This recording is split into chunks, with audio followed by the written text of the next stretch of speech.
Welcome to master mind of GK. एक बार फिर से आप लोग का स्वागत है मास्टर माइंड ऑफ जीके में। फ्रेंड्स, आज इस वीडियो में हिंदी का 80 प्रश्न को देखेंगे। सभी को पता है फ्रेंड्स कि बिहार कांस्टेबल का जो एग्जाम होने वाला है उसमें हिंदी से 10 से 12 प्रश्न पूछे जाएंगे। तो फ्रेंड्स, हिंदी को नज़रअंदाज ना करें, इसलिए बीच बीच में मैं फ्रेंड्स आपको हिंदी का भी प्रैक्टिस सेट प्रोवाइड करा रहा हूँ। ये सभी हिंदी प्रैक्टिस सेट है जो अकॉर्डिंग टू सिलेबस है, इसलिए पूरा वीडियो जरूर देखिएगा। रिक्वेस्ट है फ्रेंड्स कि अभी तक चैनल को सब्सक्राइब नहीं किए तो चैनल को सब्सक्राइब कर बेल आइकन को जरूर दबा दे ताकि महत्वपूर्ण वीडियो का नोटिफिकेशन समय से आपको मिलता रहे। फ्रेंड्स, और हिंदी का प्रैक्टिस सेट पढ़ने के लिए वीडियो के नीचे नीचे डिस्क्रिप्शन में लिंक दिया है, वहाँ पर जाके पढ़ सकते हैं। वहाँ पर बहुत सारा जीके जीएस का प्रैक्टिस सेट है, वो फ्री ऑफ कॉस्ट आप वहाँ पर जाके रिवीजन कर सकते हैं, मॉक टेस्ट दे सकते हैं। ठीक है फ्रेंड्स, तो वीडियो अच्छा लगे तो लाइक कर दीजिएगा। चलिए वीडियो को शुरू करते हैं। आज का पहला सवाल देखिए है, सब मिक्स टाइप का है फ्रेंड्स, जिस टाइप से आपको पूछा जाएगा। पहला है आपका मुहावरा है कि मुंह की खाना, मुहावरा का अर्थ क्या है? गेस करते चलिए फटाफट फ्रेंड्स। तो मुंह की खाना मुहावरा का जो सही अर्थ होगा जो क्या होगा, तो सवाल नंबर 1 का right answer option number D हो जाएगा, पराजित होना। सवाल नंबर 2, इमली के पात पर बारात का डेरा। चलिए इसका आंसर सही करके बताएं। इमली के पात पर बारात का डेरा लोक उक्ति का क्या अर्थ होता है? ए में है असंभव बात, बी में है कमाल दिखाना, सी में साधन थोड़े बातें बड़ी, ठीक है, सी में क्या है, साधन थोड़े बातें बड़ी, डी में है अत्यंत कंजूस होना।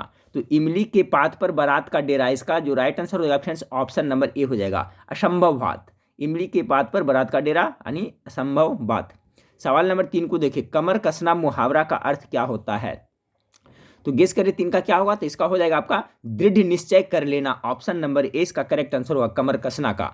अगला सवाल को देखते हैं। सवाल नंबर 4 है, ढाक के वही 3 पात मुहावरा का अर्थ है। आप लोग ये मुहावरा सुने होंगे कि ढाक के वही 3 पात, इसका क्या होगा?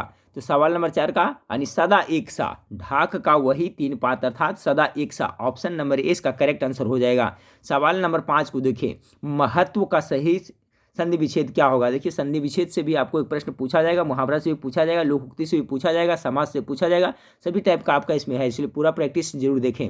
5 का क्या होगा फ्रेंड्स, महत्व का संधि विच्छेद, तो ऑप्शन नंबर ए महत्व जोड़ त्व हो जाएगा। देखिए तो में इसमें हलंत लगा रहेगा, ध्यान दीजिएगा। ठीक है फ्रेंड्स, यानी ऑप्शन नंबर ए है जो इसका राइट आंसर होगा, महत्व जोड़ त्व। ठीक है, महत्व। अगला सवाल है, शुद्ध शब्द है, इसमें से शुद्ध शब्द कौन लिखा हुआ है? तो श्रृंगार किस तरह से लिखा जाएगा? तो ऑप्शन नंबर सी इसका करेक्ट आंसर होगा। देखिए इस तरह से श्रृंगार लिखा जाएगा, ऑप्शन नंबर सी श्रृंगार, ये आपका सही आंसर है। 6 का option number C correct answer है। हाँ फ्रेंड्स, तो सवाल नंबर 7 को देखिए। सवाल नंबर 7 है कि शुद्ध शब्द है, इसमें से आपको छांटना है शुद्ध शब्द क्या है। तो सवाल नंबर 7 का फ्रेंड्स पहले भी हम डिस्कस कर चुके थे, इसका राइट आंसर क्या होगा आप हमें कमेंट करके बताइएगा। ए होगा उज्ज्वल, इस तरह से लिखा हुआ है, बी में उज्ज्वल इस तरह से लिखा हुआ है, सी में इस तरह से लिखा हुआ है, डी इनमें से कोई नहीं। तो कौन सा राइट आंसर होगा फ्रेंड्स आप हमें कमेंट करके बताइएगा, उज्ज्वल किस तरह से लिखा जाएगा, 7 का हमें कमेंट करके बताइएगा। अगला शब्द है फ्रेंड्स शुद्ध शब्द, शुद्ध शब्द को इसमें भी छांटना है। तो देखिए बुनियाद है जो सही लिखा हुआ है फ्रेंड्स, बाकी ये सब है जो गलत लिखा हुआ है। बुनियाद इस तरह से लिखा जाता है, ऑप्शन नंबर सी इसका राइट आंसर है। अगला शुद्ध शब्द को छांटना है इसमें, तो इसका जो राइट आंसर हो जाएगा 9 का जो राइट आंसर होगा फ्रेंड्स ऑप्शन नंबर बी होगा, मिथ्याचार। ठीक है, मिथ्याचार इस तरह से लिखा जाता है, ये सही शब्द है। बाकी है जो प्रीतमा, कृत्य, हर्ष, ऋतिक, ये सब गलत लिखा हुआ है। 9 का right answer option number B हो जाएगा। सवाल नंबर 10 को देखते हैं। निम्नलिखित में से पुल्लिंग शब्द को छांटना है। शिक्षा स्त्रीलिंग शब्द है, मुर्गी भी स्त्रीलिंग है, हवा है जो स्त्रीलिंग है, दही, दही जैसे खट्टा है, दही मीठा है, दही खट्टा है, यानी कि पुल्लिंग शब्द हो गया। ऑप्शन नंबर डी इसका करेक्ट आंसर हो जाएगा सवाल नंबर 10 का। सवाल नंबर 11 को देखिए, निम्नलिखित में से स्त्रीलिंग शब्द को छांटना है। स्त्रीलिंग शब्द क्या होगा फ्रेंड्स गेस करें। तो सवाल नंबर 11 का जो करेक्ट आंसर हो जाएगा आपका ऑप्शन नंबर ए हो जाएगा, पोथी है जो स्त्रीलिंग शब्द के अंतर्गत आता है। अगला शब्द है जो बहुत इंपॉर्टेंट है, इसका आंसर सही करके आप लोग बताएं कि जिसे पार करना कठिन हो। ठीक है, जिसे पार करना कठिन हो, वाक्यांश के लिए दिए गए विकल्प में से उपयुक्त शब्द को चुनना है। तो क्या उसे कहेंगे जिसे पार करना कठिन हो? उसे दुर्गम कहेंगे, option number B correct answer हो जाएगा। सवाल नंबर 13 को देखें, आंदोलन शब्द का समानार्थ शब्द चुनिए, यानी आंदोलन का आपका सिनोनिम से पूछा जा रहा है। तो क्या होगा? आरोहण है, अभियान है, उच्छलन है, उद्दीलन है, क्या होगा? ऑप्शन नंबर सी इसका करेक्ट आंसर होगा, अभियान। ठीक है, आंदोलन शब्द का जो समानार्थी शब्द अभियान होगा। अगला है अनुज्ञा शब्द का समानार्थी शब्द को चुनिए, अनुज्ञा। तो सवाल नंबर 14 का राइट आंसर क्या होगा? इसका हो जाएगा फ्रेंड्स आपका अनुज्ञा का अनुमति हो जाएगा, समानार्थी शब्द में आपका अनुमति हो जाएगा, अनुज्ञा का हो जाएगा अनुमति। सवाल नंबर 14 का जो राइट आंसर है ऑप्शन नंबर डी हो जाएगा। चलिए सवाल नंबर 15 को देखिए, तुनीर शब्द का समानार्थी शब्द को चुनिए। तुनीर मतलब क्या होता है? तो 15 का जो राइट आंसर होगा फ्रेंड्स, तुनीर का जो समानार्थी शब्द होता है निशंग होता है। ठीक है, ऑप्शन नंबर 20 का करेक्ट आंसर हो जाएगा 15 का। सवाल नंबर 16 को देखिए, फिजूल खर्ची का समानार्थी शब्द क्या है? चलिए इसका तो आप लोग बना सकते हैं, आराम से सही कर सकते हैं। तो फिजूल खर्ची का कह रहा है क्या? समानार्थी शब्द, समान अर्थ वाला शब्द क्या होता है? फिजूल खर्ची मतलब ज़्यादा हो खर्च करने वाला, तो ज़्यादा खनन की क्या हो जाएगा? अपव्यय हो जाएगा, यानी अधिक खर्च करने वाला। Option number D right answer हो जाएगा। ये समानार्थी है, इसका अगर विलोम कहेगा फ्रेंड्स तो मितव्ययी, मितव्ययी में होता है कम खर्च करने वाला, अपव्ययी में मतलब होता है अधिक खर्चा करने वाला। तो फिजूल खर्ची का क्या हो जाएगा? अपव्ययी। ऑप्शन नंबर डी बिल्कुल करेक्ट आंसर है। अगला सवाल है अल्पज्ञ। अल्पज्ञ का शब्द का सटीक विलोम शब्द क्या होगा? अल्पज्ञ 17 का क्या होगा? अल्पज्ञ क्या हो जाएगा? सटीक आपका सर्वज्ञ हो जाएगा। ऑप्शन नंबर 20 का करेक्ट आंसर हो जाएगा। 18 नंबर सवाल को देखें, मधुर शब्द के सटीक विलोम शब्द का चयन किया, यानी मधुर का आपका है जो कर रहा है विलोम शब्द, तो 18 का क्या होगा? तो मधुर का कटु हो जाएगा। ऑप्शन नंबर डी इसका करेक्ट आंसर हो जाएगा। हाँ फ्रेंड्स, तो सवाल नंबर 19 को देखिए। सवाल नंबर 19 है मूक का विलोम है। तो मूक मतलब क्या होता है फ्रेंड्स? गूंगा होता है, जो नहीं बोलता है, जो कम बोलता है। ठीक है, आप लोग सुनेंगे मूक फिल्म होता है, जिसमें फिल्म में कोई नहीं कुछ बोलता है, सिर्फ फोटो दिखाई पड़ता है, पिक्चर दिखाई पड़ता है। तो ये मूक, तो मूक मतलब याद रखिए गूंगा होता है। तो क्या होता है? इसका वाचाल हो जाएगा फ्रेंड्स मूक। वाचाल मतलब क्या होता है? बहुत बोलने वाला होता है, तो इसका विलोम शब्द यही हो जाएगा। ऑप्शन नंबर डी 19 का करेक्ट आंसर होगा। सवाल नंबर 20 को देखिए, कलंक का विलोम है। कलंक का विलोम शब्द क्या होगा? 20 का। तो कलंक का जो होता है फ्रेंड्स निष्कलंक होता है, याद रखिएगा। कलंक का अकलंक नहीं होगा, निष्कलंक, यानी ऑप्शन नंबर सी इसका करेक्ट आंसर होगा। कलंक का विलोम शब्द निष्कलंक होगा। सवाल नंबर 21 को है, 21 है फ्रेंड्स, जिसने ऋण लिया हो वाक्यांश के लिए दिए गए विकल्पों में से उपयुक्त शब्द को चुनिए। जो ऋण लेता है उसे क्या कहते हैं? बहुत अच्छा सवाल है। तो जो ऋण लेता है उसे क्या कहते हैं? कर्जदार कहते हैं, कर्जदाता नहीं। कर्जदाता मतलब कर्ज देने वाला हो गया, ऋणदाता मतलब ये भी नहीं होगा, आदाता नहीं होगा, कर्जदार होगा। जिसने ऋण लिया उसे क्या कहते हैं? कर्जदार कहते हैं। अगला सवाल को देखते हैं। अगला सवाल आपका है कि जिसकी बराबरी का दूसरा न हो क्या कहलाता है? तो सही कर सकते हैं, पहले बताया हुआ है। जिसके बराबरी का कोई दूसरा न हो उसे अद्वितीय कहते हैं, यानी ऑप्शन नंबर ए इसका बिल्कुल राइट आंसर हो जाएगा। अद्वितीय, देखिए सब प्रश्न को याद रखिए फ्रेंड्स, बहुत इंपॉर्टेंट है, बहु ये सब पूछा जा सकता है। जिसकी बराबरी का दूसरा न हो उसे क्या कहलाता है? अद्वितीय कहलाता है। चलिए सवाल नंबर 23 को देखिए, ऐहिक का शाब्दिक अर्थ क्या होता है? ऐहिक, ऐहिक का शाब्दिक अर्थ क्या होता है? तो ये आपका सांसारिक होता है। बहुत इंपॉर्टेंट क्वेश्चन है, सांसारिक होता है। ऐहिक मतलब क्या होता है? सांसारिक होता है। ऑप्शन नंबर ए इसका है जो बिल्कुल राइट आंसर होगा। अगला शब्द है अंशी का शाब्दिक अर्थ क्या होता है? तो 24 का जो राइट आंसर होगा ऑप्शन नंबर डी होगा। अंशी मतलब संपूर्ण होता है। क्या होता है? संपूर्ण होता है। चलिए सवाल नंबर 25 को देखें, तत्सम शब्द है। तो तत्सम शब्द के बारे में तो आप लोग को पता है फ्रेंड्स, संस्कृत का ज्यों का त्यों शब्द है जो तत्सम शब्द है। तो 25 का तो इस तरह से दिख रहा है, पाषाण, पाषाण हो जाएगा आपका, तत्सम शब्द हो जाएगा। अब देखिए बाकी पाहन, दात, पत्थर सब तद्भव शब्द है, लेकिन आपका पाषाण है जो आपको तत्सम शब्द है। फिर पूछा जा रहा है तत्सम शब्द इसमें से छांटना है 26 का। तो 26 का क्या हो जाएगा आपका? कर्म। इसका हो जाएगा एक कर्म है जो तत्सम शब्द है, बाकी कर्म, काम ये सब जो तद्भव शब्द है, इसी का बिगड़ा हुआ रूप है। अब देखिए तद्भव शब्द इसमें से कौन सा है? तो गेस करें फ्रेंड्स, इसका आंसर सही करके बताएं। तो देखिए दुग्ध तो हो गया तत्सम शब्द, कार्य भी हो गया तत्सम शब्द, आपका काष्ठ भी हो गया तत्सम शब्द, बी क्या हो गया? ये इसका दूध हो गया जो आपका तद्भव शब्द हो गया, क्योंकि दुग्ध का ही बिगड़ा हुआ रूप है, ये दूध है। तो सवाल नंबर 27 का right answer option number B होगा। तत्सम शब्द कौन सा है? तो दूध हो जाएगा। अगला तद्भव शब्द कौन सा है? तो दूध हो जाएगा। ठीक है, तद्भव शब्द कौन है? तो दूध हो जाएगा। फिर तद्भव शब्द पूछा जा रहा है आपसे, तो इसमें से गेस करें 28 का राइट आंसर क्या होगा? तो इसका हो जाएगा आपका मार्ग हो जाएगा। ठीक है, मार्ग है जो देखिए मार्ग का ही बिगड़ा हुआ रूप है, मार्ग है, तो ये तद्भव शब्द है। ऑप्शन नंबर 1 करेक्ट आंसर होगा। अब कहता है उपसर्ग रहित शब्द है, बहुत इंपॉर्टेंट प्रश्न है। इसमें से कौन सा शब्द है जिसमें उपसर्ग नहीं लगा हुआ है? उपसर्ग जो शब्द के पहले लगता है। 29 नंबर सवाल का देखिए आपका सुरेश। ठीक है फ्रेंड्स, सुरेश में जो उपसर्ग नहीं लगा हुआ है। ठीक है, सुरेश में को खंड करिएगा फ्रेंड्स तो आपका ये अलग शब्द नहीं बनेगा। ठीक है, अत्यधिक, अति जोड़, अत्यधिक, ये सब बना हुआ, सुजोड़ योग, विदेश, इसमें भी लगा हुआ है। ठीक है, देखिए विदेश में किस तरह से हम लोग पकड़ते हैं, इसे बी को हटा दीजिए तो देश, देखिए एक शब्द बन रहा है, तो इसमें बी लगा देते हैं, विदेश हो जाता है। लेकिन सुरेश एक लड़का का नाम है फ्रेंड्स, किसी का, इसमें आपका उपसर्ग रहित शब्द है, इसमें उपसर्ग नहीं लगा हुआ है। सवाल नंबर 30 को देखिए, प्रत्यय रहित शब्द कौन सा है? इसमें किसमें जो प्रत्यय यानी शब्द के लास्ट में प्रत्यय लगता है, तो किसमें प्रत्यय रहित शब्द है, आपको छांटना है सवाल नंबर 30 का। तो सवाल नंबर 30 का जो राइट आंसर हो जाएगा फ्रेंड्स आपका कुख्यात हो जाएगा। ठीक है, कुख्यात में कोई प्रत्यय नहीं लगा हुआ है, जबकि पराभव में लगा हुआ है, कवित्व में लगा हुआ है, लघुत्व में लगा है। ठीक है, ऐसा में प्रत्यय लगा हुआ है, जबकि कुख्यात में नहीं लगा हुआ है। अगला सब बहुत इंपॉर्टेंट है फ्रेंड्स, हो सकता है आपको प्रश्न पूछ दे। अर्वाचीन का पर्यायवाची शब्द क्या होगा? पर्यायवाची शब्द पूछा जा रहा है, उल्टा शब्द विलोम शब्द नहीं, पर्यायवाची शब्द समान अर्थ वाला। तो सवाल नंबर 31 का क्या है, फटाफट गेस करें। अर्वाचीन का आपका पर्यायवाची शब्द क्या होगा? तो अर्वाचीन मतलब होता है क्या फ्रेंड्स, आपका होता है नया होता है, ध्यान रखिएगा। तो नया का यानी आधुनिक हो जाएगा, ऐसा नहीं कि प्राचीन मार देगा। सवाल नंबर 31 का right answer option number D होगा। अर्वाचीन, अर्वाचीन मतलब क्या होता है, आधुनिक होता है। अब प्राचीन मतलब तो पुराना होता ही है, तो यहाँ पूछ रहा है अर्वाचीन, यानी अर्वाचीन मतलब क्या हुआ, आधुनिक हुआ। अब पर्यायवाची कह रहा है, तो राइट आंसर ऑप्शन नंबर क्या हो जाएगा, डी हो जाएगा। अर्वाचीन का पर्यायवाची शब्द आधुनिक होगा, याद रखिएगा। अगला सवाल फ्रेंड्स, लोटा डोरी में कौन सा समास है? बहुत बार 50-60 बार बता चुका हूँ फ्रेंड्स आपका कि इस तरह से जो वर्ड रहेगा वो कौन सा समास के अंतर्गत आएगा। हैफन वाला वर्ड रहेगा, लोटा डोरी, दाल भात, ठीक है फ्रेंड्स, दिन रात, क्या होगा, ये द्वंद्व समास का उदाहरण हो जाएगा, ठीक है। ऑप्शन नंबर ए द्वंद्व समास का। दिग्गु समास में बताए थे क्या फ्रेंड्स कि दिग्गु समास में क्या होता है, इसका जो पहला शब्द होता है संख्यावाचक होता है, जैसे चौराहा, चौराहा है जो दिग्गु समास का उदाहरण है, ठीक है। तीन कोना, षष्ठ कोना, ठीक है। इसी तरह से सभी है जो दिग्गु समास का, जिसका पहला शब्द है जो संख्यावाचक हो वो दिग्गु होगा। और ये द्वंद्व वाला तो बताए थे फ्रेंड्स कि हैफन टाइप का आएगा, भाई और बहन हो गया, लोटा डोरी हो गया, दाल भात हो गया, ये सभी द्वंद्व समास का उदाहरण है।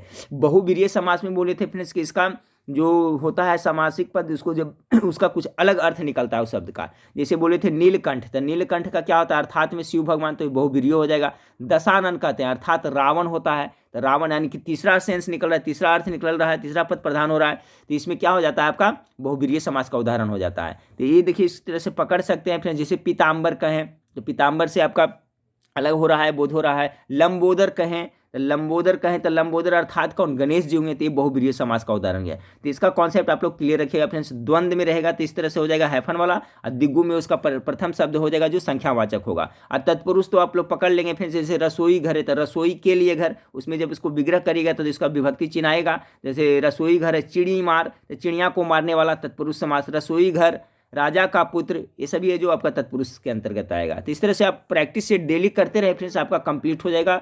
ज़्यादा कुछ करने का नहीं, लेकिन हाँ कंटिन्यूटी आपको बनाए रखना है। प्रत्येक दिन हिंदी का भी प्रैक्टिस सेट और आपका जनरल प्रैक्टिस सेट आपको करना है, तभी होगा। और साथ साथ फ्रेंड्स मैं तो बताया कि आपका नीचे जो लिंक दिया हुआ है डिस्क्रिप्शन में, तो 5 से 10 मिनट वेबसाइट पर जाकर पढ़ने में क्या हर्ज होता है, फ्री ऑफ कॉस्ट है फ्रेंड्स, कोई पैसा नहीं लगता है। तो थोड़ा सा मेहनत तो जरूर करनी पड़ेगी। तो वेबसाइट पर बहुत सारा जीके जीएस और हिंदी का प्रैक्टिस सेट आप वहाँ पर जाकर के पढ़ें और मॉक टेस्ट भी दें। तो चलिए सवाल नंबर 33 को देखते हैं कि अभी क्या था फ्रेंड्स, यहाँ एक बार फिर से देख लेते हैं कि एक्स्ट्रा हम लोग बात कर लिए। लोटा डोरी में कौन सा समास है? तो लोटा डोरी में अभी कम बताया द्वंद्व समास है। अब देखिए सवाल नंबर 33 को देखते हैं कि कबीर निम्नलिखित में से किसके समकालीन थे। बहुत अच्छा सवाल है 33 का। तो देखिए कबीर में थे जो आपको सिकंदर लोदी के समकालीन थे। ऑप्शन नंबर ए इसका बिल्कुल राइट आंसर हो जाएगा। अगला सवाल है कि दुख ही जीवन की कथा रही, क्या कहूँ आज जो नहीं कही। दुख ही जीवन की कथा रही, क्या कहूँ आज जो नहीं कही। अच्छा पंक्ति है, ये पंक्तियाँ सूर्यकांत त्रिपाठी निराला की किस कविता में है? तो ये भी याद रखें किसका पंक्ति है, तो सूर्यकांत त्रिपाठी निराला का, और कह रहा है फ्रेंड्स किस कविता में है। तो 34 का जो करेक्ट आंसर रहेगा सरोज स्मृति में ये है। कौन सा में? सरोज स्मृति में है। दुखी जीवन की कथा रही, क्या कहूँ आज जो नहीं कही, यानी अब क्या कहूँ जो पहले कह ही नहीं सका। तो ऑप्शन नंबर ए इसका सरोज स्मृति से लिया गया है, और किसका है? सूर्यकांत त्रिपाठी निराला का है। अगला सवाल को देखते हैं फ्रेंड्स। अगला सवाल आपका है कि अबलो नशानी अब ना नशे हो पद तुलसीदास के किस कृति में है? अबलो नशानी अब न नशे हो तुलसीदास की किस कृति में है? तो 35 का जो राइट आंसर हो जाएगा option number A Vinay Patrika में। याद रखिएगा फ्रेंड्स, विनय पत्रिका का जो लेखक है जो कौन है? तुलसीदास है। ये भी याद रखिए। कवितावली के भी लेखक है जो आपका तुलसीदास है, ठीक है। तो ये सब जितना इनका कृति है फ्रेंड्स, गीतावली, कवितावली, ठीक है, विनय पत्रिका, रामचरितमानस, सब तुलसीदास का ही आपका लिखा हुआ है। तो ये सब भी याद रखिए, कृति से भी प्रश्न पूछा जाता है। तो विनय पत्रिका, कवितावली, श्री कृष्ण गीतावली और रामचरितमानस के लेखक भी तुलसीदास है, तो याद रखिएगा। लेकिन यहाँ सवाल पूछा गया था आपका कि अलबो नसानी अब नई नसई हो किससे लिया गया है? तो विनय पत्रिका से लिया गया। ऑप्शन नंबर ए इसका राइट आंसर हो गया। चलिए सवाल नंबर अब 36 से 45 तक देखिए क्या है दिया हुआ है फ्रेंड्स। निम्नलिखित प्रश्नों में दिए गए वाक्यों में अलंकार के भेद का चयन करें, उसके नीचे दिए गए विकल्पों में से चुनिए। अलंकार है फ्रेंड्स आपका 36 से लेकर 45, यानी आपका 9 प्रश्न है जो अलंकार से संबंधित है। देख लेंगे फटाफट। 36 नंबर सवाल है कि इस काल मारे क्रोध के तनु कांपने उनका लगा, मानो हवा के जोर से सोता हुआ सागर जगा। इसमें कौन सा अलंकार है? सवाल नंबर 36 का राइट आंसर ऑप्शन उत्प्रेक्षा अलंकार है। देखते चलिए उत्प्रेक्षा। हनुमान की पूछ में लगन न पाई आग, लंका सिगरी जल गई, गए निशाचर भाग। निशाचर मतलब क्या होता है? राक्षस होता है ना। अच्छा देखिए पंक्ति फ्रेंड्स कि हनुमान की पूछ में लगन न पाई आग, लंका सिगरी जल गया, सब पूरा लंका जल गया, गए निशाचर भाग। इसमें कौन सा है? 37 का जो राइट आंसर हो जाएगा ऑप्शन नंबर सी, अत्योक्ति अलंकार है। अगला शब्द को देखते हैं, पीपर पात सरिस मन डोला। इसमें कौन सा अलंकार है फ्रेंड्स? तो 38 नंबर का हो जाएगा उपमा है। पीपर पात सरिस मन डोला, यानी कि इसमें देखिए तुलना हो रहा है, उपमा किया जा रहा है। पीपर पात सरिस मन डोला, पीपर का पत्ता और मन से इसमें सरिस मन डोला, इसमें उपमा किया जा रहा है। तो इस तरह से पकड़िएगा तो उपमा अलंकार है। 38 का ये हो गया। चलिए सवाल नंबर 39 को देखिए, ध्वनिमयी करके गिरी कंदरा, कलित कानन केली निकुंज को। इसमें कौन सा अलंकार है? 39 का right answer option number B होगा, वृत्यानुप्रास है। वृत्यानुप्रास अलंकार है। सवाल नंबर 40 को देखिए तो सबको याद होगा फ्रेंड्स, माला फेरत युग गया, फिरा न मन का फेर, कर का मन का डरी दे, मन का फेर। इसमें कौन सा अलंकार है? तो 40 का राइट आंसर होगा फ्रेंड्स यमक अलंकार है। याद रखिएगा फ्रेंड्स, माला फेरत युग गया यमक अलंकार है। चलिए सवाल नंबर 41 को देखते हैं। सवाल नंबर 41 है, या मुरली मुरलीधर की अधरान धरी, अधरान धरे धरोगी। या मुरली मुरलीधर की अधरान धरी, अधरान धरोगी में कौन सा है आपका अलंकार है? 41 नंबर सवाल का राइट आंसर यमक अलंकार इसमें भी है। 41 का बी हो गया। चलिए सवाल नंबर 42 को देखिए, नदियां जिनकी यशधारा सी बहती है अब भी निशी वसार। इसमें कौन सा अलंकार है? 42 का राइट आंसर है उपमा है। ठीक है, इसमें भी उपमा किया जा रहा है। अगला है फ्रेंड्स, कहे कवि बेनी बेनी ब्याल की चुराई लीनी। कहे कवि बेनी बेनी ब्याल की चुराई लीनी में कौन सा अलंकार है? 43 का, इसमें यमक अलंकार है। अगला सवाल है फ्रेंड्स, सब प्राणियों के मत मनु मयूर आहा नचा रहा। सब प्राणियों के मत मनु मयूर आहा नचा रहा। इसमें कौन सा है? 44 का right answer option number B होगा, रूपक अलंकार है। चलिए फ्रेंड्स लास्ट अलंकार से प्रश्न है, मखमल के झूले पड़े हाथी सा टीला। इसमें कौन सा अलंकार है? मखमल के झूले पड़े हाथी सा टीला। 45 का क्या हो जाए? तो देखिए इसमें उपमा किया जा रहा है कि नहीं? मखमल के झूले पड़े हाथी सा टीला, पढ़ने से आपको पता चल जाएगा उपमा कौन अलंकार किसमें है। तो इसका right answer option number C हो जाएगा।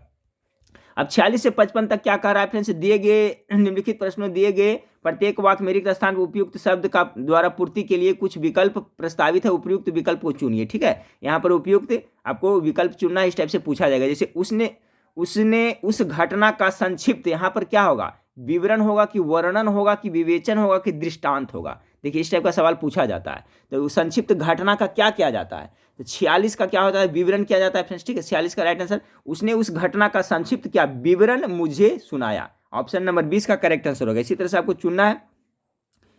इस पूर्ति में मानो स्वयं ईश्वर ही क्या होगा? स्वयं ईश्वर ही। सवाल नंबर 47, स्वयं ईश्वर ही साकार हो गए। यहाँ पर क्या भराएगा? साकार हो गए। अगला सवाल को देखते हैं, व्यक्तिगत के खाली स्थान में सांस्कृतिक विरासत का भी एक महत्वपूर्ण योगदान है। तो यहाँ पर क्या भराएगा? ठीक है, यहाँ पर गेस करें। सवाल नंबर 48 का गेस करें। 48 का राइट आंसर होगा ऑप्शन नंबर ए, व्यक्तिगत के निर्माण में सांस्कृतिक विरासत का भी एक महत्वपूर्ण योगदान है। 48 का ए हो गया। 49 को देखिए, सत्य और निष्ठा का मार्ग कोई भी खाली स्थान नहीं कर पाया। क्या? निरुद्ध, निर्विरोधन, निरुद्ध या निरुद्धम, क्या होगा यहाँ पर? 49 का राइट आंसर होगा फ्रेंड्स आपका निरुद्ध, यानी सत्य और निष्ठा का मार्ग कोई भी निरुद्ध नहीं कर पाया। सवाल नंबर 50, गंगा नदी सबसे क्या है? पवित्र नदी है, अच्छी नदी है, उत्तम नदी है, बड़ी नदी है, क्या भराएगा यहाँ पे? 50 का। तो गंगा नदी है जो सबसे पवित्र नदी है। भारत में सबसे पवित्र नदी गंगा नदी को ही माना जाता है फ्रेंड्स। यहाँ पवित्र सुटेबल होगा। अगला सवाल को देखते हैं 51 नंबर सवाल को देखें। 51 नंबर सवाल आपके, गुरु का खाली स्थान, गुरु का वात्सल्य ही शिष्य के जीवन के अमूल्य धरोहर होता है। तो देखिए सब याद कर ले डायरेक्ट। यहाँ पर क्या भरेगा? वात्सल्य, गुरु का वात्सल्य ही शिष्य के जीवन के अमूल्य धरोहर होता है। ऑप्शन नंबर सी इसका करेक्ट आंसर होगा। अगला सवाल है फ्रेंड्स, साहित्य किसी देश या जाति का क्या होता है? उन्नति चिन्ह होता है, पहचान चिन्ह होता है, विकास चिन्ह होता है, ख्याति चिन्ह होता है। चलिए 52 का सिंपल है फ्रेंड्स, इसका हो जाएगा साहित्य किसी देश या जाति का विकास चिन्ह, यानी ऑप्शन नंबर 20 का करेक्ट आंसर हो जाएगा। चलिए सवाल नंबर 53 को देखते हैं। सवाल नंबर 53 आपका है, कि प्रेम के मार्ग पर सच्चे लोग अपना सभी स्वार्थ और क्या अहंकार त्याग कर चलते हैं। गेस का रेफरेंस क्या होगा, यही होगा, अहंकार हो जाएगा। प्रेम के मार्ग पर सच्चे लोग अपने सभी स्वार्थ और अहंकार त्याग कर चलते हैं, यानी ऑप्शन नंबर आपका ये बिल्कुल राइट आंसर हो जाएगा। सवाल नंबर 54 को देखें। काल से ही मानव का फैशन के प्रति झुकाव रहा है, कौन काल से होगा फ्रेंड्स, ठीक है 54 का, तो देखिए बैठ रहा है, ऐतिहासिक काल से ही मानव का फैशन के प्रति झुकाव रहा है, यानी ऑप्शन नंबर सी इसका करेक्ट आंसर हो जाएगा। सवाल नंबर 55 को देखें। खाली स्थान है फ्रेंड्स, यहाँ पर यह क्या है, 55 का तो पता चल रहा है फ्रेंड्स। यह सत्य है कि सोने की चिड़िया भारत के पंख काट दिए गए। यह निर्विवाद है, यहां पर देखिए सुटेबल ये होगा, याद कर लीजिएगा, यह निर्विवाद सत्य है, ठीक है, कटु सत्य नहीं, यह निर्विवाद सत्य है कि सोने की चिड़िया भारत के पंख काट दिए गए हैं। ये क्या है, निर्विवाद सत्य, यानी ऑप्शन नंबर 20 का करेक्ट आंसर होगा। 56 से 62 तक में क्या है फ्रेंड्स आपका, 56 से कि प्रत्येक शब्द के लिए नीचे दिए गए विकल्पों में से सही पर्यायवाची शब्द को छांटना है, ठीक है, समानार्थी शब्द कह सकते हैं इसको, सिनोनिम्स भी कहते हैं पर्यायवाची शब्द। व्योम मतलब क्या होता है, चलिए फटाफट गेस करते चलिएगा। सवाल नंबर 56, व्योम मतलब आकाश होता है, ठीक है फ्रेंड्स, आकाश हो गया, नभ हो गया, यानी ऑप्शन नंबर ए इसका है जो पर्यायवाची शब्द है। ध्यान रखिएगा, उल्टा शब्द नहीं, पर्यायवाची शब्द पूछा जा रहा है, तो व्योम का क्या होगा, आकाश हो जाएगा, व्योम मतलब ही आकाश होता है। अब कानन, कानन का क्या होगा, समल संत, कानन मतलब क्या होता है, जंगल, वन होता है, यानी ऑप्शन नंबर डी इसका सही आंसर हो जाएगा। कानन का पर्यायवाची शब्द वन होगा। अगला है आंख, आंख का क्या होगा फ्रेंड्स, गेस करें। 58 का, तो आंख का होता है दिनेश, ठीक है, आंख का हो जाएगा पर्यायवाची शब्द क्या है, दिनेश मतलब भी आंख होता है। 58 का ए राइट आंसर हो जाएगा। सवाल नंबर देखिए, तोय, तोय का क्या होगा, तो तोय मतलब होता है जैसे तोय, नीर, पानी, जल, ये सब हो जाएगा, यानी ऑप्शन नंबर 59 का जो राइट आंसर होगा ऑप्शन नंबर डी हो जाएगा, ठीक है, जल हो जाएगा। अगला है खग, चलिए खग का आप लोग बता सकते हैं फ्रेंड्स, खग मतलब क्या होता है, खग मतलब पक्षी होता है, पक्षी को क्या कहते हैं, विहग भी कहा जाता है, यानी ऑप्शन नंबर सी इसका करेक्ट आंसर होगा, ठीक है। 60 का खग मतलब क्या होता है, पक्षी होता है, पक्षी का विहग भी कहा जाता है, ऑप्शन नंबर सी इसका पर्यायवाची शब्द हो गया, विहग मतलब पक्षी। याद रखिए, अमृत का क्या कह सकते हैं, चलिए गेस कीजिए फटाफट। 61 का क्या होगा, 61 का अमृत का अमी भी कहा जाता है फ्रेंड्स, यानी ऑप्शन नंबर 20 का राइट आंसर हो जाएगा 61 का, ये पर्यायवाची शब्द है। अगला है मारुत, मारुत का क्या कहते हैं फ्रेंड्स, आप लोग ये भी बताया हुआ है, मारुत मतलब वायु होता है, ठीक है। मारुति नंदन आप लोग सुने होंगे, मारुति नंदन किसको कहते हैं, मारुति नंदन पवन सूत किसको कहते हैं, हनुमान जी को कहते हैं। तो मारुति नंदन नाम क्यों पड़ा है, मारुति नंदन यानी वायु में उड़ते थे, हवा में उड़ते थे, तो मारुत मतलब वायु यानी हवा होता है। 62 का आपका right answer option number A हो जाएगा। ध्यान से रखिए, मारुत मतलब वायु होता है, यानी पवन होता है, हवा होता है, ठीक है, अनल होता है। अब देखिए फ्रेंड्स, आप 63 से लेकर के 67 तक को देखते हैं। सवाल नंबर 63 से 67 है, निम्नलिखित प्रत्येक शब्द में दिए गए शब्द के समानार्थी शब्द का चयन नीचे दिए गए विकल्पों में से कीजिए, ठीक है। समानार्थी शब्द इसमें भी पूछा जा रहा है फ्रेंड्स, ठीक है, समानार्थी शब्द। तो 63 का देखिए, परिणति, परिणति का क्या हो जाएगा समानार्थी शब्द, निम्नलिखित प्रत्येक शब्द में दिए गए शब्द के समानार्थी, इसका समानार्थी इसमें कौन सा होगा, ये पूछा जा रहा है। 63 का राइट आंसर हो जाएगा परिणति, तो 63 का राइट आंसर हो जाएगा ऑप्शन नंबर ए, यानी अंत होता है, परिणति यानी अंत होता है। अगला है जठर, जठर का क्या होगा पर्यायवाची शब्द। सवाल नंबर 64 का राइट आंसर होगा जठर मतलब पेट होता है, ठीक है, ऑप्शन नंबर सी इसका राइट आंसर हो जाएगा। फिर आपका है धनुष, धनुष का क्या होता है, चलिए इसके बारे में पहले बता चुका हूँ, यानी कोदंड मतलब धनुष होता है, ऑप्शन नंबर डी इसका राइट आंसर होगा। अवधि का क्या होगा, चलिए अवधि का क्या होगा, तो सिंपल है फ्रेंड्स, अवधि मतलब समय, पीरियड, ठीक है, ऑप्शन नंबर 20 का राइट आंसर होगा। अंत्य मतलब क्या होता है, अंत्य मतलब 67 का, तो 67 का हो जाएगा नीच होता है, अंत्य मतलब नीच होता है, ठीक है, ऑप्शन नंबर डी इसका राइट आंसर होगा। अब देखिए 68 से 75 प्रत्येक शब्द उसके दिए गए विकल्पों में से विलोम शब्द आपको छांटना है, ठीक है। तो इसको आप एक ध्यानपूर्वक देखिएगा फ्रेंड्स, इससे एक प्रश्न तो आपको पूछा ही जाएगा, सूक्ष्म का विलोम शब्द क्या होगा। चलिए 68 का फटाफट गेस करते चलिएगा। सूक्ष्म मतलब छोटा होता है, बहुत इंपॉर्टेंट है, ये बहुत बार रिपीट हुआ है एग्जाम में। तो इसका देखिए सूक्ष्म मतलब क्या होता है, छोटा होता है, और स्थूल मतलब क्या होता है, बड़ा होता है। तो याद रखिएगा आपका सूक्ष्म का जो विलोम शब्द होगा स्थूल बिल्कुल करेक्ट आंसर होगा, ऑप्शन नंबर डी इसका करेक्ट आंसर है। रंक का क्या होगा, चलिए फटाफट करिए। रंक का क्या होता है, रंक मतलब गरीब होता है, ठीक है, तो इसका क्या हो जाएगा, धनवान हो जाएगा। रंक का राजा भी ऐसे होता है फ्रेंड्स, लेकिन रंक मतलब क्या होता है, रंक मतलब होता है गरीब होता है, तो इसका धनवान हो जाएगा। कंगाल जो होता है उसको रंक कहते हैं, तो इसका अपोजिट क्या हो जाएगा, धनवान हो जाएगा। जन्म का क्या होगा फ्रेंड्स, चलिए इसका गेस करिए फटाफट 70 का, तो जन्म का क्या मृत्यु होगा, यानी ऑप्शन नंबर ए इसका राइट आंसर हो जाएगा। संक्षेपण का क्या होगा, 71 का गेस करें, संक्षेपण का विस्तारण हो जाएगा। ऑप्शन नंबर 20 का करेक्ट आंसर हो जाएगा। अर्पण का क्या होगा? चल फ्रेंड्स फटाफट गेस करें। अर्पण का है जो आपका पर्यायवाची शब्द क्या होगा? अर्पण मतलब क्या होता है? किसी को त्याग देना, अर्पित कर देना होता है, ठीक है, त्यागना होता है, तो इसका क्या हो जाएगा? ग्रहण हो जाएगा। ऑप्शन नंबर 20 का राइट आंसर होगा। सवाल नंबर 73 को देखिए, पराक्रम, पराक्रम का क्या होगा? सवाल नंबर 73 का राइट आंसर क्या होगा? पराक्रम का जो उल्टा शब्द हो जाएगा, विलोम शब्द भीरुता होगा। याद कर लीजिए, पराक्रम का क्या होता है? भीरुता। इस तरह से लिखा हुआ है, भीरुता, ये होगा इसका। 73 देख लिए फ्रेंड्स। अब देखिए सवाल नंबर 74 को देखते हैं। सवाल नंबर 74 आपका है हर्ष। हर्ष का क्या विलोम शब्द होगा? 74 का गेस करें। हर्ष मतलब क्या? खुशी, आनंद होता है फ्रेंड्स, यानी इसका शोक हो जाएगा। ऑप्शन नंबर बी, हर्ष का विलोम शब्द शोक हो जाएगा। संत का क्या होगा फ्रेंड्स? चलिए फटाफट गेस करें 75 का। तो संत का होता है सज्जन लोग होता है, तो सज्जन का क्या हो जाता है? दुर्जन हो जाएगा, यानी ऑप्शन नंबर बी, संत का उल्टा शब्द हो जाएगा दुर्जन हो जाएगा। अब देखिए 76 से 80 देखते हैं फ्रेंड्स। 76 से 80 में क्या दिया हुआ है आपका कि गहरे छपे हुए शब्द समूह के लिए एक शब्द चिन्हित कीजिए। जो गहरा छपा हुआ शब्द उसके लिए चिन्हित करना है। तो कहता है उनका सिर्फ यही काम था कि वे विदेश से आए सोने को छिपाकर एक स्थान से दूसरे स्थान पर पहुंचा दे। तो क्या हुआ? 76 का। इसका जो राइट आंसर होगा तस्करी होता है। देखिए ना, जो बाहर से क्या कहता है, उनका सिर्फ यही काम था कि वे विदेशी से आए और सोने को छिपाकर एक स्थान से दूसरे स्थान पर पहुंचा देते। चुपे चुपे जो चोरी चोरी बिजनेस किया जाता है फ्रेंड्स, ठीक है, तो उसको क्या कहते हैं? तस्करी कहते हैं, ठीक है, जैसे चरस का तस्करी होता है। चलिए तो अगला सवाल देखते हैं कि दोनों भौएं के मध्यवर्ती स्थान पर, इसका आपको अर्थ बताना, मध्यवर्ती स्थान पर उसकी बिंदिया खूब सज रही है।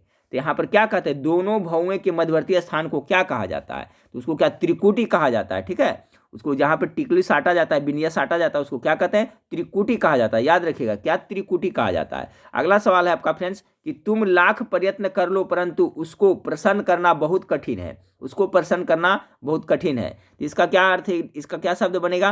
तो 68 का राइट आंसर बनेगा दुराराध्य हो जाएगा, ठीक है, यानी उसको पसंद करना बहुत कठिन है, अर्थात दुराराध्य है। तो ऑप्शन नंबर डी 78 का राइट आंसर होगा। सवाल नंबर 79 को देखिए फ्रेंड्स कि मेरा कलाकार मित्र मुझे अपने साथ उस स्थान पर ले गया जहां पात्र सजाए जाते हैं। तो कहां पर लेके गए, उसका क्या शब्द अर्थ होगा? 79 का हो जाएगा, जिसको नेफ्थी कहते हैं, ठीक है फ्रेंड्स, क्या कहते हैं? नेफ्थी कहते हैं। 79 का नेफ्थी। मेरा कलाकार मित्र मुझे अपने साथ उस स्थान पर ले गया जहां पात्र सजाए जाते हैं, उसको वहां पर क्या कहता है? उसे सजाया जाता है, वहां नेपथ्य कहता है, नेपथ्य कहते हैं।